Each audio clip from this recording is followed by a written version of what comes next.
I do not claim to be much of an art aficionado, and I'm not someone who can look at a piece of art and draw from it the meaning of life, as some analysts do. But still, being in Ackland Art Museum was something I really enjoyed.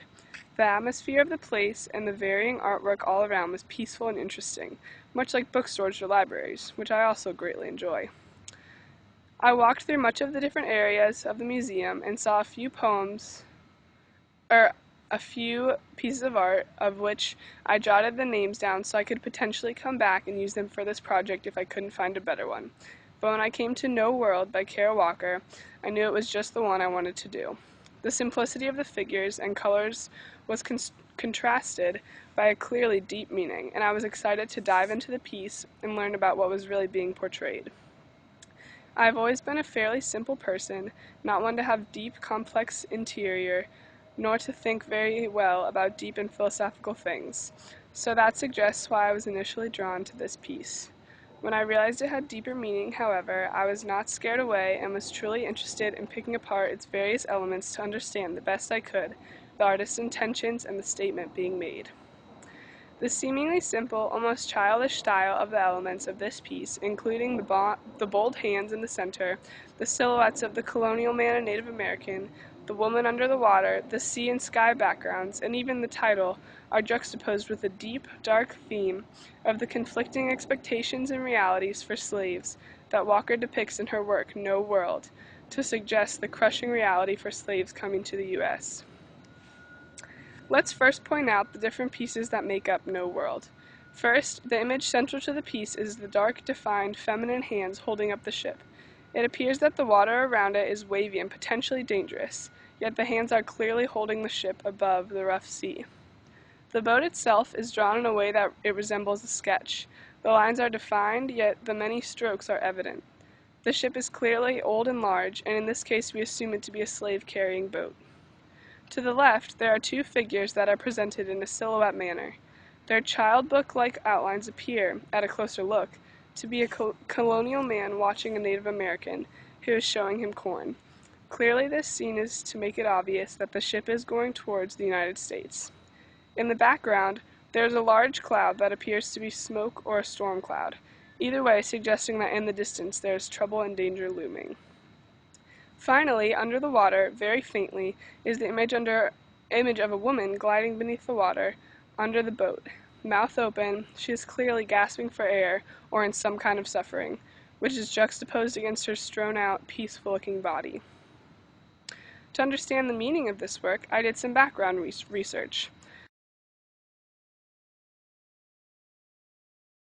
First, I found out more about the artist. As pictured here, she's a female African-American artist who's fairly young. Her artwork tends to display images depicting issues with race, slavery, and gender issues.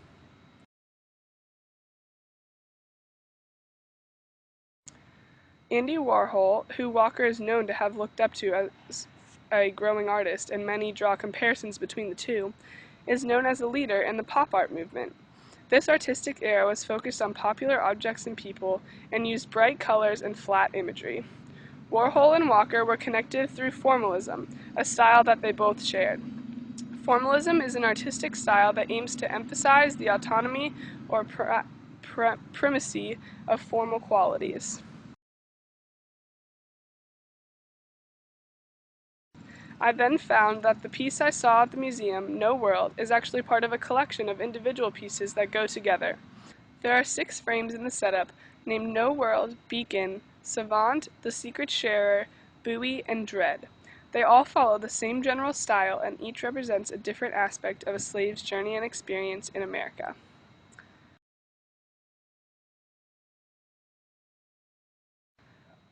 All this in mind, we can better understand this piece. It seems to be representing the slave's journey to America, and the style of the images and figures, which is mostly simple and childish, is conflicted with a clear depiction of a slave's innocent expectation and their inevitably harsh realities, which we now know all too well. The figures themselves, as well as the format, that of silhouettes and cutouts, give the piece a simplistic vibe at first glance. However, the images at closer analysis prove to be very symbolic. The hands central to the piece are explained by Greg Hertzleib, an art analyst from Valspiro University. And he says, "Perhaps it is the artist's soul, perhaps the collective soul of the people held within the slave ship, perhaps a general indicator of the identity of those people forever lost as the ship leaves the homeland farther and farther behind." The waters and sky, both treacherous, show that the slaves are on their way to a bad place, and the trouble is already beginning. The boat is large and pristine, suggesting that the slaves were innocent and did not know what they were about to be forced into. The realities around them were blind due to the hands lifting their ship up, but they were on their way to the new world, and nothing could stop them. The title of the work itself is also something to be noted. The piece is called No World, all in lowercase, which is clearly a parallel to the New World, which is what America was called when it was first discovered and is embodied in the scene with the Native American and colonial man trading corn. The no, substituted for new, implies a sense of hopelessness instead of hope and adventure, and furthers the idea of the harsh reality to come for the slaves on the ship.